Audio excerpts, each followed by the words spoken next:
ان ڈرامے کی شروعات میں دکھایا جاتا ہے کہ اینا کی ایک بہترین سوئمر تھی، لیکن ایک حادثے یا انجری کی وجہ سے اس کا کیریئر ختم ہو جاتا ہے۔ وہ شدید ذہنی دباؤ اور مایوسی کا شکار ہے۔ اپنی ماں کے پرانے گاؤں واپس آ جاتی ہے، ڈیوک ہیون سے سامنا۔ جب اینا جزیرے پر اپنے پرانے گھر پہنچتی ہے تو وہاں ڈیوک ہیون کانگ سنگ جون کو دیکھ کر چونک جاتی ہے۔ ڈیوک ہیون ایک پراسرار اور خاموش طبع انسان ہے جو وہاں اکیلا رہتا ہے اور سمندر میں غوطہ خوری کرتا ہے۔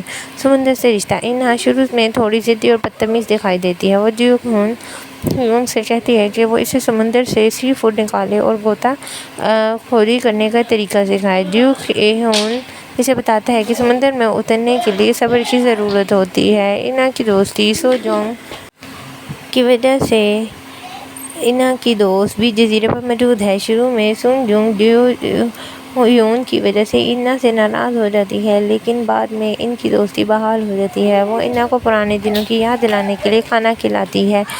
ڈیوک ہیون کا ماضی۔ سو جونگ نشے کی حالت میں اینا کو ڈیوک ہیون کے ماضی کے بارے میں کچھ گندی باتیں بتاتی ہے، جس سے اینا کو اندازہ ہوتا ہے کہ ڈیوک ہیون بھی اپنے اندر کوئی بڑا دکھ چھپائے ہوئے ہیں۔ اینا اور ڈیوک ہیون سمندر کی گہرائیوں میں وقت گزارتے ہوئے ایک دوسرے کے قریب آنے لگتے ہیں۔ اینا کا ماضی کا خوف آہستہ آہستہ ختم ہونے لگ جاتا ہے۔ اینا چپکے سے ڈیوک ہیون کے کمرے میں جاتی ہے، جہاں اسے کچھ پرانے اخبارات اور ایک تصویر ملتی ہے۔ اسے معلوم ہوتا ہے کہ ڈیوک ہیون ماضی میں ایک فوجی تھا۔ اس نے کچھ ایسا کیا تھا جس کی وجہ سے اسے 3 سال کی جیل کی سزا ہوئی تھی۔ اینا ڈیوک ہیون سے سیدھا سوال کرتی ہے کہ تم نے کیا کہ کس کو مارا تھا۔ وہ سچ قبول کر لیتا ہے، یہ جان کر اینا اب اس کے ساتھ غیر محسوس کر رہی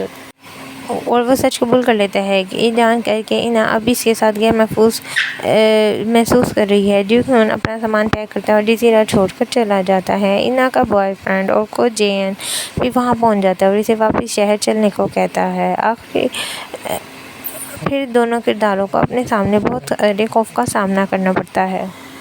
اور اینا ایک نیشنل لیول کی سوئمر تھی جو انٹرنیشنل لیول پر جانا جاتی، لیکن ایک حادثے کی وجہ سے اس کا کیریئر ختم کر دیا گیا تھا۔ وہ پانی سے نہیں بلکہ اپنے مستقبل کے خوف سے خوفزدہ تھی کہ اب وہ زندگی میں کیا کرے گی۔ اور ڈیوک ہیون وہ اپنے ماضی کا قیدی تھا۔ ماضی میں فوج کے دوران اسے کوئی ایسا حادثہ ہوا تھا جس کی وجہ سے وہ جرم کے احساس اور زمین کے بوجھ تلے دبا ہوا تھا۔ جزیرے پر صرف دنیا سے چھپنے آیا ہوا تھا۔ سمندر اور ہائیو کا مطلب ڈرامے میں دکھایا گیا ہے کہ دونوں مل کر سمندر میں روایتی غوطہ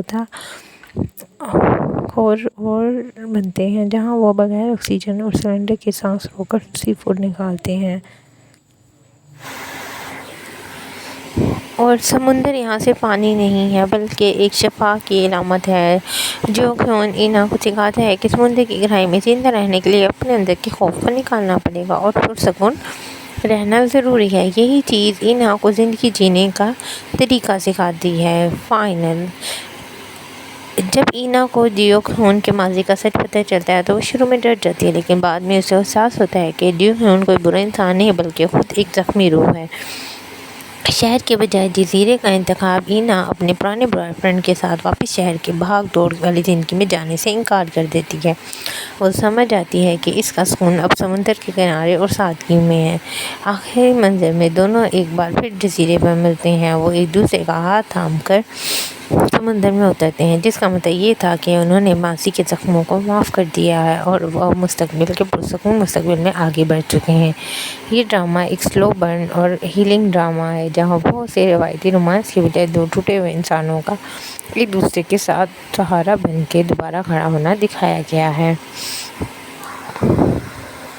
کہانی ایک پرسکون، خوبصورت اور جذباتی موڑ پر ختم ہو جاتی ہے، جہاں دونوں ایک دوسرے سے محبت میں اپنے زخموں کو بھر لیتے ہیں۔